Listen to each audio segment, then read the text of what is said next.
Hi, good day everybody. My name is Dr. Mario Landman and I'm the Head of Education Technology at the IIE. Now, while most of you would already be familiar with the Duga online assessment platform, for semester 1 of 2025, we are launching a new question type which we are calling Scan and Upload.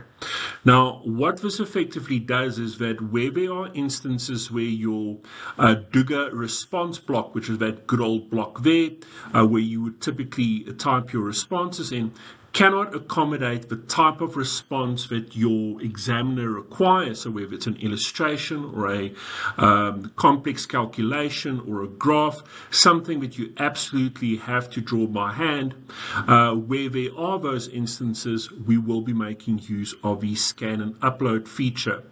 Now, only exam papers that specifically make allowance for this would include this particular feature, and it's only in these papers where you are allowed to use your smartphone.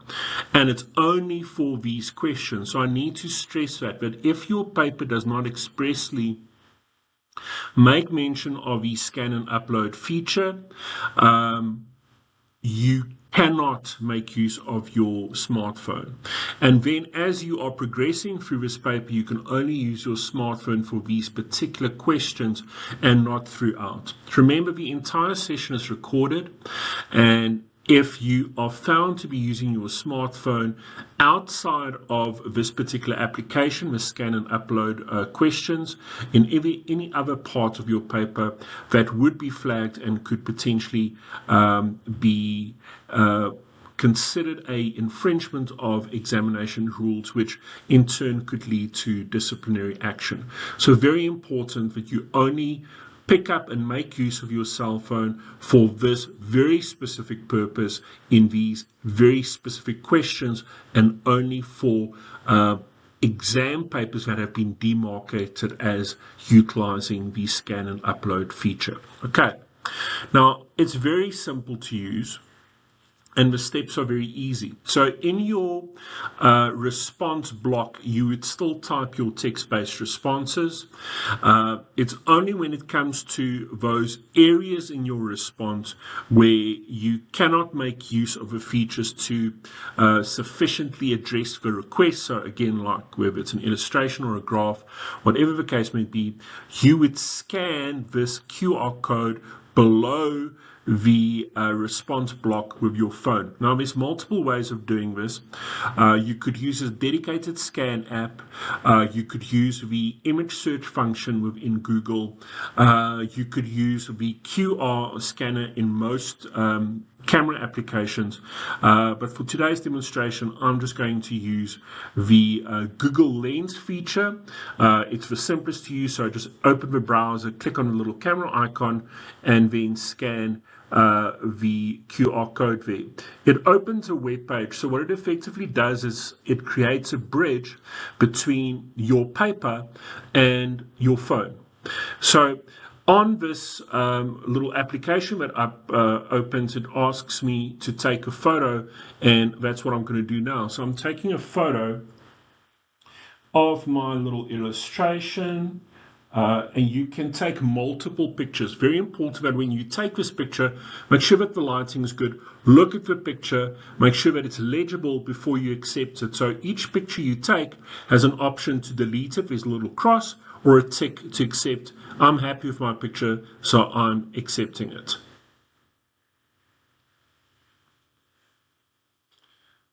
Okay. Now it may take a moment to upload. So on the actual application that opens, my picture will upload into a frame. I can now take more pictures, so another picture can be taken. Or if I'm happy with this one picture, I simply click on the upload function. Now it gives me a green tick that says your photo has been uploaded, and going back to the Duga platform, I can now select show uploaded photos, and they will begin to download. And there is my picture. Now I can even enlarge it by clicking on the little magnifying glass, make sure that it's all legible. See, I didn't frame it perfectly, some of it cut off. So in an exam situation, I may need to retake this picture. by binning it. So let's bin it. I'm deleting that image. I'm going to take another one.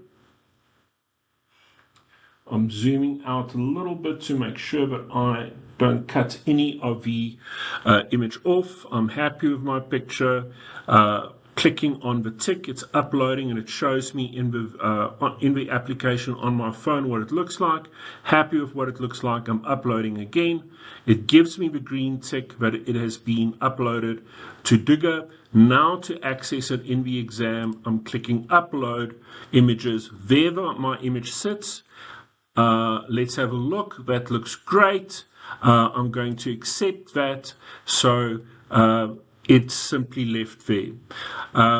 You could also, if you are putting in multiple pictures, just give those pictures a number or a reference. So this is that part of a question, this is that part of a question, this is that illustration or that graph. It just makes it easier for the lecturer to reference once they are busy scoring your page, your examination. So what the lecturer would see on the day of where the actual marking occurs is whatever response you've put into response block plus these images, which they can enlarge by clicking on them.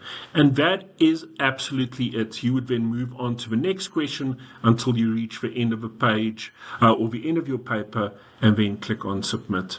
I hope that clarifies it, but again, just maybe to recap, only papers with a cover page that makes specific reference to the scan and upload questions or to the use of a cell phone are allowed to utilize the cell phone for the purpose of taking these pictures and uploading your images to the Douga platform.